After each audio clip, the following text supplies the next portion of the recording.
My name is Elena Moore, and 10 minutes ago, I was the co-founder of a $10 million cybersecurity startup. Now, I am standing in a glass-walled conference room in downtown Boston, staring at the man who used to be my husband while he signs the papers that cut me out of the company I built with my own hands. Adrian leans back in his leather chair as if he has just conquered an empire, his tie loosened his lips, curling in that self-satisfied smirk I once mistook for charm. On his right sits Cassandra, the woman who was once our operations manager and is now his lover, her manicured nails tapping the table in a rhythm that feels like applause for my defeat. The board members watch in stiff silence, some avoiding my eyes, others pretending to be busy with their phones. Congratulations, Elena. Adrian says, his voice slick as oil. You're free to go. We'll take it from here. He doesn't look at me when he says it. He looks at Cassandra as if she has already replaced me in every way that matters. For a moment, I feel the weight of every sleepless night, every line of code I poured into this company while he pitched investors with my ideas dressed up as his. My chest burns with a cocktail of betrayal and rage, but I do not let it spill. Instead, I straighten my blazer, pick up the worn leather notebook that has followed me since the garage days, and meet his eyes. You'll take it from here? I say softly, almost kindly. Then I let the pause hang heavy enough to make Cassandra stop tapping her nails. I tilt my head, smile, the way you do at a child who doesn't understand the game he's playing, and add, then I suggest you enjoy the next 10 minutes. Because that's all you have before everything you think you own begins to fall apart. The silence is sharp enough to cut. Adrian laughs too loud, too forced, like a man trying to convince himself he's still in control. Cassandra shifts in her seat, her confidence flickering for just a second. The board members glance at one another uncertain. I walk out of the room without looking back. In my mind, a clock has already started to tick. 10 minutes, 9 minutes, 8. When I think back to how it all started, it almost feels like someone else's life. 3 years earlier, there was no gleaming office tower, no boardroom with polished marble tables or journalists waiting in the lobby. There was only a cramped garage in Cambridge that smelled of gasoline and damp cardboard, and a dream that seemed too fragile to survive a winter. Adrian and I used to sit on overturned crates' laptops, balanced on our knees, eating takeout noodles while we scribbled equations and diagrams on the concrete floor with chalk. He was the voice, I was the hands. He told the story, and I built the machine behind it. We named our company Severa Technologies, a blend of cyber and Vera, which Adrian said meant truth. We wanted to make networks unbreakable, a promise that businesses could rely on. He said we'd change the world. I believed him because in those early days, his ambition felt like fuel for my own fire. I coded through the night until my wrists ached while he pitched angel investors and dazzled them with metaphors about digital fortresses. The first check we ever received was $5,000 from a retired professor who believed in us. We celebrated with cheap champagne and fell asleep on the garage floor. Back then, it felt like love and partnership were the same thing. The shift was so gradual that I barely noticed it. After our Series A, when real money started pouring in, Adrian began introducing me differently. At first, I was his brilliant partner or the brain behind the operation. Later, I became our head of tech. Eventually, just our developer. At investor dinners, I was no longer seated beside him. Instead, I sat at the far end next to interns who looked at me like I was another engineer he had hired. When I tried to speak up, he would pat my hand under the table, the gesture sweet enough for onlookers, but sharp enough to silence me. Gaslighting doesn't always arrive in shouts. Sometimes it whispers in your ear, telling you to stop making things awkward to let the man with the charm do the talking. Adrian had a way of convincing me that my frustration was irrational, that I was sabotaging our future by being difficult. You're too intense, Elena, he'd say, his tone both patronizing and intimate. They don't understand your language. Let me translate for you. But what he translated wasn't my work. It was his story, built on my architecture. Cassandra arrived during that period of expansion. She was hired as operations manager, sharp suits, sharper smile, and a background in compliance that made investors feel safe. At first, I wanted to like her. She was competent, maybe even brilliant in her own way. But soon I noticed how she lingered at Adrian's office door, how her laugh was too quick, too intimate, how she called him A. I dismissed it as paranoia, the product of too many sleepless nights. Until the first board meeting where she interrupted me mid-sentence, finishing my point in a way that painted me as unfocused while she looked like the organized professional. It didn't take long for the narrative to turn. Suddenly, whispers circulated that I was hard to work with, that I was brilliant but unstable. Cassandra always delivered these whispers with a look of concern, as though she were protecting me by repeating them. One afternoon, after an investor call, where Adrian referred to me as a support role, I confronted him in our apartment. He was pouring a glass of whiskey, not even looking up as I demanded to know why he kept erasing me from my own creation. He said, "Elena, you should be grateful. You don't have the charisma for this stage. Let me carry the spotlight for us." His "for us" sounded hollow, already cracking at the edges. By the time I caught them together, it almost didn't surprise me. Late night at the office, a glass wall. Adrian's hand on Cassandra's waist, her lips too close to his ear. They didn't see me standing there clutching a folder so tightly my knuckles went white. I didn't confront them. I walked away quietly because part of me already knew what was coming. After that night, my role shrank even further. Cassandra began scheduling meetings without me, approving changes I had never reviewed, controlling the flow of information, so that by the time I saw a proposal, it was already too late. Adrian acted as though it were normal, as though this new hierarchy was natural. And when I tried to push back, he told me I was jealous and paranoid. The gaslighting grew heavier, turning my certainty into fog. Still, I kept working. I poured my soul into the architecture, the invisible framework no one in that boardroom would ever see. But I also began something else documenting. Saving emails, recording conversations, embedding tiny signatures in the code that no one but me would recognize. It was not sabotage. It was insurance. My fingerprints woven into the DNA of the system. If they ever tried to erase me completely, the truth would rise from the code itself. The night before the betrayal, I stayed in the office until dawn, staring at the skyline as the city woke beneath me. Something in my gut told me the blow was coming, that the life I had built was already shifting beneath my feet.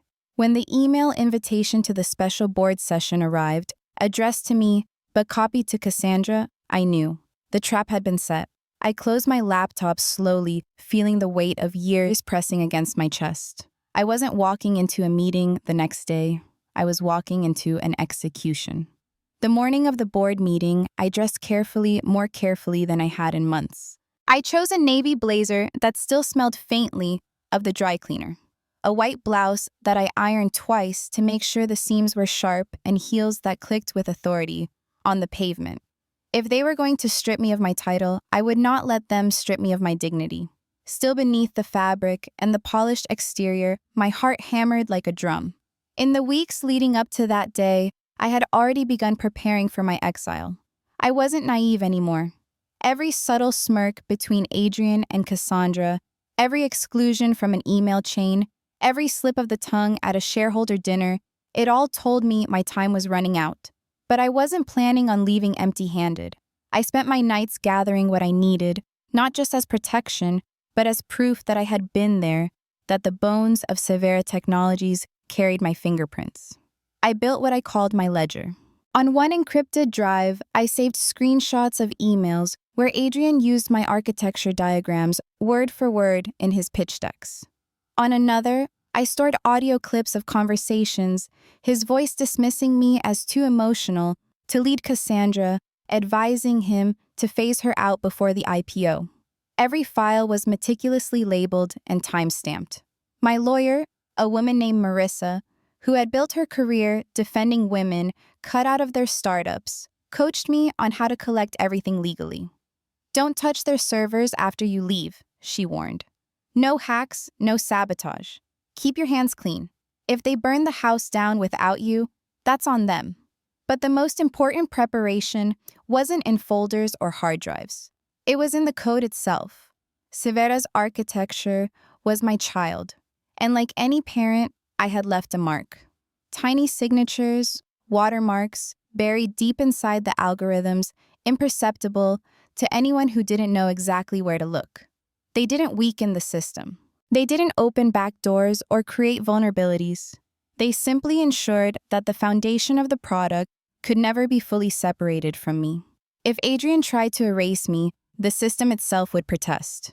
Without my oversight, without the guardrails I had built into our protocols, the networks would begin to strain under their own weight. Not a collapse, at least not right away, but a slow unraveling that only the architect could prevent.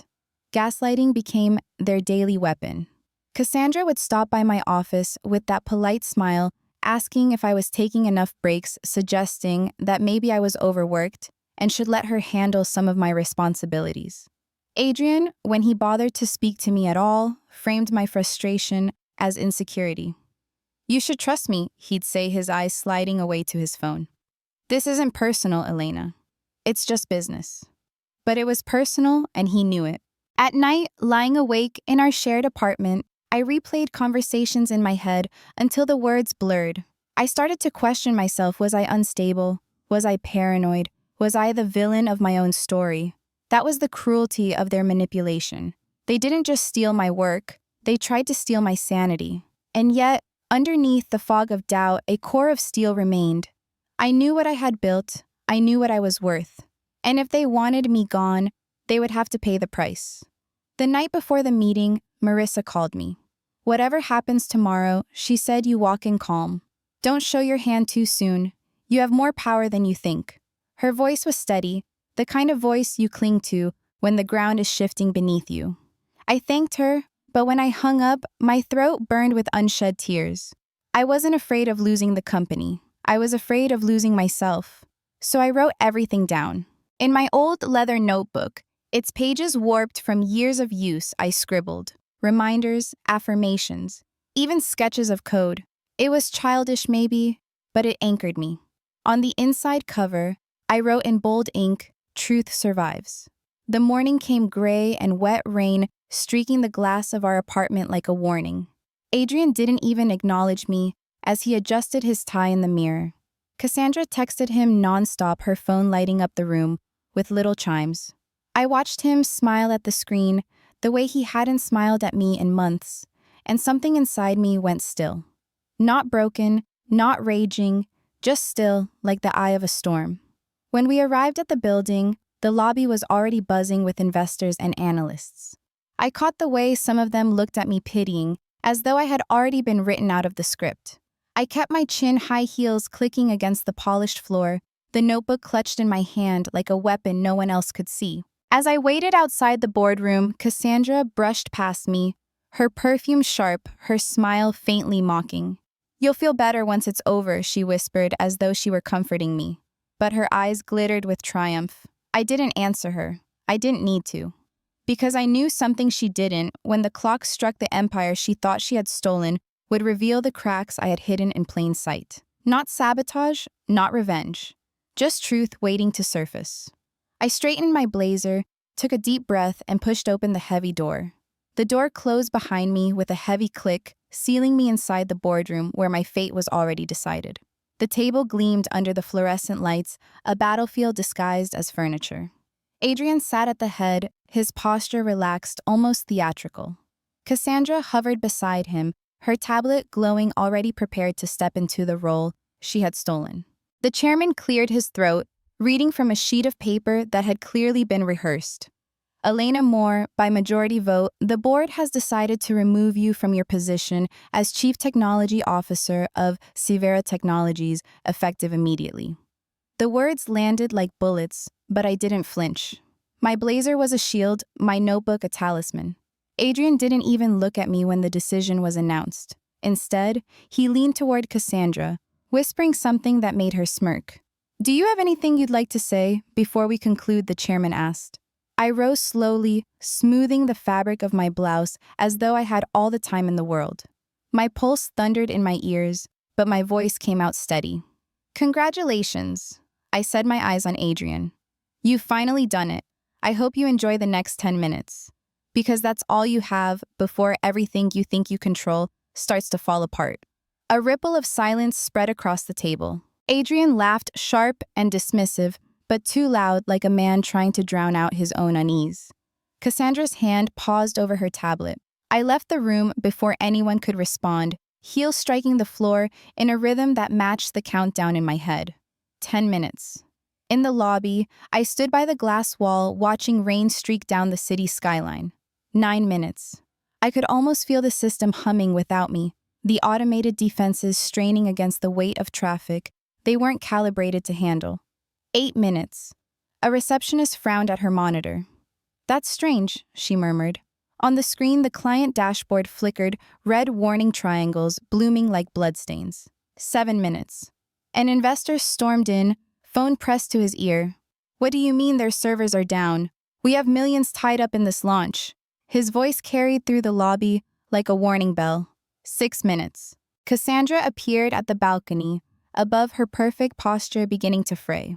She spoke quickly into her headset, glancing down at me, as if I were the one pulling the strings. 5 minutes. Reporters who had been loitering outside rushed in, cameras, flashing voices, overlapping. Is Sivera under attack? Did they suffer a breach? Security tried to hold them back, but chaos spilled through the glass doors. 4 minutes. Adrian's voice echoed across the atrium as he barked orders, his composure crumbling. He looked down at me, from the balcony, eyes wild, and for the first time in years, he wasn't the polished CEO, he was just a man losing everything. 3 minutes. My phone buzzed. His name lit up the screen. I let it ring. The vibration rattled against my palm, but I didn't answer. Around me, the lobby dissolved into a storm of shouts and footsteps, the sound of an empire unraveling. 2 minutes. Another call, then another. My screen filled with desperate texts. We need you. Come back upstairs. Please, Elena. This is bigger than us.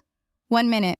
I closed my eyes, inhaled the scent of wet concrete and panic, and felt a calmness settle over me.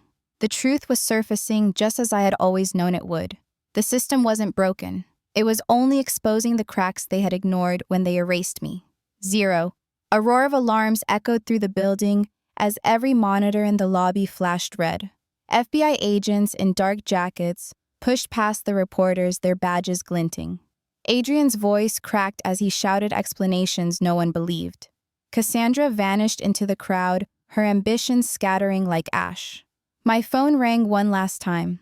I answered not out of mercy, but out of curiosity. Adrian's voice was ragged, stripped of its charm. Elena, please, we can't stop it. You're the only one who can fix this. You have to come back. I let the silence stretch, savoring it. Then I said softly, you erased me. Now you're learning what life without me really looks like. I hung up, sliding the phone into my pocket as the chaos swelled around me. The countdown was over, and the world finally knew the truth. In the days that followed, Sivera unraveled faster than anyone imagined. Clients terminated contracts, investors withdrew funding, and headlines painted the once celebrated startup as a cautionary tale. The empire Adrian claimed as his alone collapsed under the weight of its own arrogance. Cassandra disappeared, her name attached to whispers of betrayal and incompetence, her polished image tarnished beyond repair. I should have felt triumphant, but what I felt was something quieter, deeper.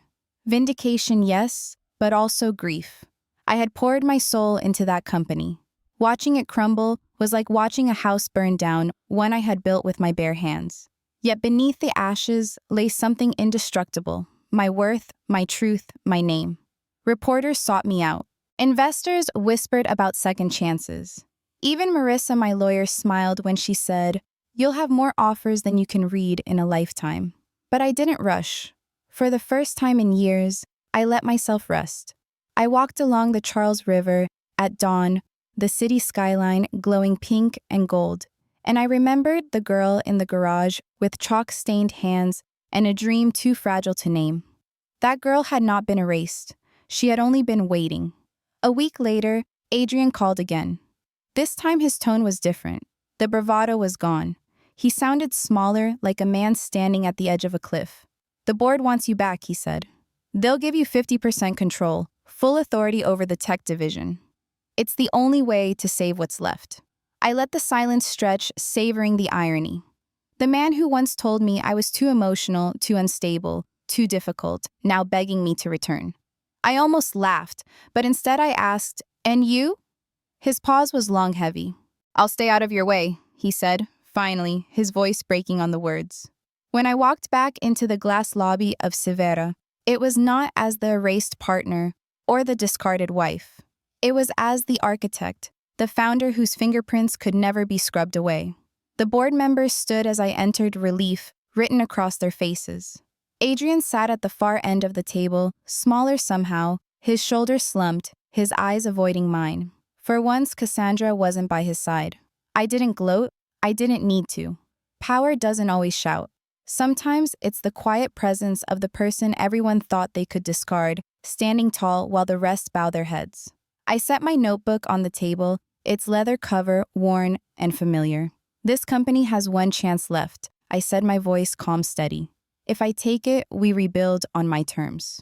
Transparent systems, ethical practices, respect for the people who actually do the work. If you want me, you agree to that. If not, you can watch the last embers die. No one argued. The deal was struck. As I left the building that night, rain fell again, softer this time, washing the glass clean. The city lights shimmered on the pavement, and for the first time in years, I felt the weight lift from my chest. I wasn't just back. I was whole. The voice in my head whispered the same words I had written on the inside cover of my notebook, "Truth survives." And this time, it wasn't a reminder. It was a promise. Thank you for watching. If you enjoy these family drama and revenge stories, please subscribe and join me for more every day.